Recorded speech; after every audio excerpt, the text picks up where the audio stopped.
নমস্কাৰ বন্ধুসকল, পুনৰ স্বাগতম জনাইছোঁ আজি আমাৰ ভকতীয়া অনুষ্ঠানলৈ। আপোনালোকে চাই আছে কেমেৰামেন বটৰ সৈতে মই খিলাই। আৰু আপোনালোকে জানেনে কালি আমাৰ কি দিলে মেট্ৰিকৰ ৰিজাল্ট। আপোনালোকে কেতিয়া লৈ যাবলৈ লৈছোঁ আমাৰ অসমত প্ৰথম 1 নম্বৰত যোৱা ল'ৰাজনৰ ওচৰলৈ। আৰু সেইজনে এইজন অসমত প্ৰথম 1 নম্বৰত যোৱা ল'ৰাজন। ভাইটি তোমাৰ নামটো কি? মোৰ নামটো হৈছে লকডাউন বৰুৱা। আৰু এতিয়া কোৱা তুমি কোনখন বিদ্যালয়ৰ পৰা পাছ কৰিছা? মই পাছ কৰা বিদ্যালয়খনৰ নাম হৈছে অৰুণাকান্ত উচ্চতৰ মাধ্যমিক বিদ্যালয়। সুখীনে? মানে এতিয়া ক'বলৈ গ'লে মই একদম সুখী নহয়। এইটো সুখী নহয় মানে কি হ'ল, মই মানে 100ৰ ভিতৰত 100ই পাইছোঁ, মানে 100% পাইছোঁ। কিন্তু মই মানে পৰীক্ষা দিয়া হ'লে মানে মই খুব বেছি টানি আজি মানে 30 to 33% পালোঁ। মানে মই পাগলা হৈ গৈছোঁ।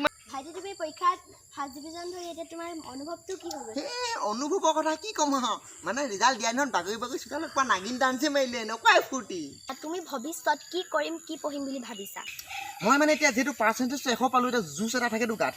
মানে মই মানে জুচতে মানে ভাবিছোঁ ছায়েন্সত এডমিশ্যন ল'ম আৰু ডক্তৰ বনিম বুলি ভাবিছোঁ আৰু সেইটোৱে।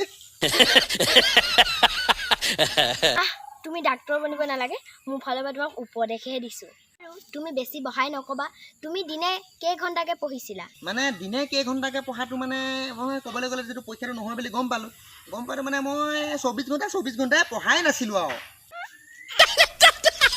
ভাইটি তোমাক মই এৰিছোঁ, তোমাৰ উজ্জ্বল ভৱিষ্যত কি হ'ব মই গম পাই গৈছোঁ। ধন্যবাদ।